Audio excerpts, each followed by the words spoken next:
Beneath the Surface, Chapter 3. The Lagos night is alive with noise, generators humming, street hawkers shouting, and the distant wail of a siren. I'm in my Ikeja apartment, staring at Koya's bruised face, his eyes pleading for help. My name is Fola Cardoso, and I'm sinking deeper into a mess I created by lying in court to save my brother from a murder charge. Now, with Victor's threat ringing in my ears and the mysterious Tommy's presence at the Lekki nightclub, I'm starting to see the cracks in everything I thought I knew. Koya's confession, that Victor's people think he snitched, has turned my rage into a cold, gnawing fear. Tell me everything, I demanded, pacing the room. Koya slumps on the couch, his bravado gone. He admits he was moving counterfeit dollars for Emeka, with Victor as the go-between. I took a little off the top, he says, avoiding my eyes. Emeka found out, and we fought that night. But I didn't kill him, Fola. Someone else got to him first. His story feels rehearsed, and I'm not sure I believe him anymore. Who's after you now? I asked. He shrugs, muttering about Victor's crew, but his vagueness fuels my suspicion. I stepped outside to clear my head, the humid air clinging to my skin. The car with tinted windows was gone, but I felt watched. Back home, I told Koya to stay put and keep his phone on. I needed answers, and Sarah's the only one who seems to have them. I called her, and she agrees to meet at a small church in Maryland, her choice, saying it's safe. As I drove through the city's neon-lit streets, Lagos felt like a maze, each turn hiding a new betrayal. The church was quiet, its wooden pews empty except for Sarah, who's lighting a candle near the altar. Her calm unnerves me, like she's always 2 steps ahead.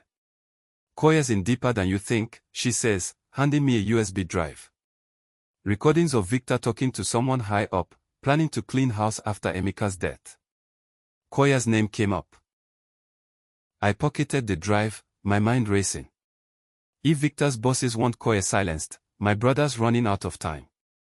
Sarah's eyes soften. Fola, I know you're protecting him, but Nonso's paying for your lie. Fix this, or it'll destroy you. Her words cut deep, stirring the guilt I've been drowning in. I left the church, promising to listen to the recordings, but I'm torn. Helping Sarah means turning on Koya, and despite everything, he's still my brother. Back home, Koya was gone. The apartment's a mess, drawers open, clothes strewn across the floor. Panic grips me. I called his phone, but it's off. As I search for clues, my phone buzzes. It's Justina, asking me to come over. I hesitated, but her voice was a lifeline, and I needed her now. Her apartment was a haven, warm with the scent of stew simmering on the stove. She pulls me into a hug, but her eyes are sharp. Fola, I saw Tommy talking to a man outside your office yesterday. He looked dangerous. My stomach drops. I told Justina about the nightclub again, leaving out the worst details. She frowns. Tommy's been acting strange since she got here. Always on her phone, secretive. I thought it was her work, but now I'm not sure. Justina's suspicion mirrors mine, and I wondered if Tommy's tied to Victor or something bigger. I kissed Justina, promising to be careful, but her worry lingers in my mind as I left. At my office the following day, I plugged Sarah's USB into my laptop. The recordings are grainy, but Victor's voice was clear, discussing, taking care of loose ends, with an unknown man. Koya's name was mentioned, along with someone called the chairman, a figure Victor speaks of with reference. My blood ran cold. The chairman sounds like the kind of power broker who pulls strings in Lagos shadows, the Godfather type Tommy described over lunch. Is she connected to him? As I shut down the laptop, Oluchi burst in, her face pale. Fola, someone's been asking about you. A woman said her name was Chisholm.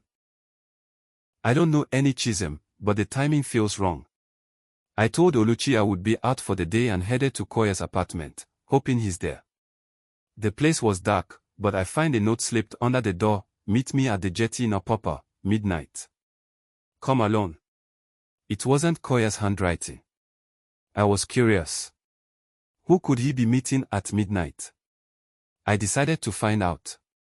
That night, I drove to Apapa, the waterfront stench of fish and oil heavy in the air. The jetty was deserted, the water lapping against rusted boats. Koya's nowhere in sight, but I heard footsteps. A figure emerges from the shadows, not Koya, but a woman, mid-30s, with a steely gaze. "You're Fola," she says. "I'm Chisholm. We need to talk about your brother?" Her tone was calm, but there's a threat in her eyes. Before I could respond, headlights flash, and a car speeds toward us. I dove behind a crate, my heart pounding, as Chisholm vanishes into the night. I'm alone again, the city's pulse mocking my fear. Koya's missing, Tommy's suspicious, and now Chisholm's in the mix. The recordings point to a conspiracy bigger than a single murder, and I'm caught in its web.